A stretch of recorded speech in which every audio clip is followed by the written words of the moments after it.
he's going to look to have the biggest fights he can get out there with, it's mentioned Manny Pacquiao. I mean, Sean Gibbons put out a mocked up poster, didn't he, for a fight in Abu Dhabi with Manny Pacquiao. My contacts with Manny Pacquiao have told me from the Philippines that there has definitely been talks going on behind the scene. Eddie Hearn's corroborated that actually since to me as well. Whether it will be Manny Pacquiao, I don't know, Addy. But the big question is, will they get licensed in another authority? Conor has a big name now. Oh, 100%. Yeah? 100% they will. Well, he's not banned, is he? That's the point. He's not banned. No. And maybe that's, Yeah, and I think Sean Gibbons also said, look, we're going to wait to see what the WBC has to say on this. And they've got exactly what they wanted to hear from the WBC, so they're going to go ahead with it. What do you make of that fight? I have to admit, I'm not the biggest fan of Conor Benn taking on Manny Pacquiao. I mean, Manny Pacquiao's 44, yeah, 44, now. Yeah. Is it 44? Yeah. And I get, if you're a Conor Benn, I say it's a big fight in the Middle East. It probably is to an extent, but it's a strange matchup. It's a matchup that means nothing. You're not getting any plaudits for beating Manny Pacquiao at all. I mean, I know it's not a big money fight, but why not fight the British and Commonwealth champion Echo Usman? Why not do that? Let's see if you're above British level. Fly Echo Usman out to the Middle East and have that as a scrap. I just find it such a weird matchup. Like, where did Manny Pacquiao's name even come? Like, where? How? I don't either. But Conor said it's a Misfits fight. It should be on Misfits. No tag teams, yeah. Manny Pacquiao and Floyd Mayweather. Tag team Chris Eubank and Conor Benn.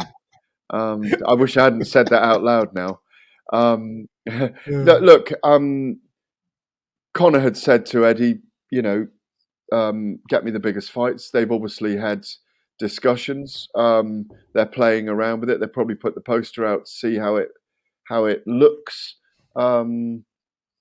It's not really, like you say, it's not really a fight you necessarily want to see, especially after it was going to be Benn and Eubank. I mean, that wasn't a fight that you necessarily thought you were going to see until kind of much later on, until Conor maybe got a bit older and went up through the weight divisions a little bit. But look, that came suddenly. It doesn't.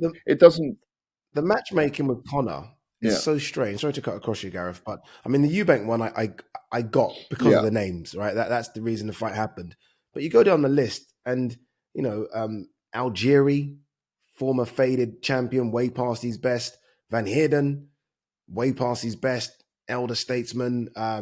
Vargas, elder guy, way past his best. Like, when are we going to get him in there with someone fresh and young? And now they're saying Manny Pacquiao. Like, this matchmaking, for me, is strange because there are good young welterweights out there that would be intriguing fights. I just don't understand what they're doing with Conor Benn. There are good British level, European level guys out there that have maybe had a couple of defeats, but are young and hungry that would prove to be good fights for Conor Benn. I mean, Vargas, Van Heerden, Algieri, Manny Pacquiao just isn't it for me. The average age of those four must be 40. Well, if you remember, I mean, they look, he was still growing his name. He was developing as a fighter. He wasn't at the level of fighting an Errol Spence or a Terence Crawford, or maybe even not a Virgil Ortiz yet. But someone like Virgil Ortiz would have been a brilliant opponent. Had that fight gone on last year in October and he'd won that, let's say, and he'd had another fight early this year and then moved towards that. But, there's Keith Thurman has been mentioned, hasn't he, at some points in the past. Adrian Broner, who's probably a slightly smaller fighter. Florian Marku, I think Florian Marku would have been a fun fight as well, by the way. Because there's a lot of heat between the two, or there always was. David Avanesian's around. There's a lot of there's a lot of guys out there. Yeah, there's plenty of guys out there. But Eddie was looking at prize fights for Conor because he. But why are we looking at prize fights for Conor like he's 34? Like Conor's learning still, and we're looking for prize fights and the most money when he's clearly someone that's still learning on the job. Don't get me wrong, he's learning very well and it's fast, and I think we can see that. But I mean, we're almost treating Conor like he's Terence Crawford and trying to get the most money for each fight. Conor's still a guy that I think should be fighting for the British title.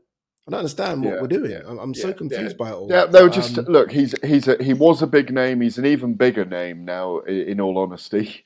And maybe in Eddie's terms and in promotional terms, a bigger name to promote than he ever was.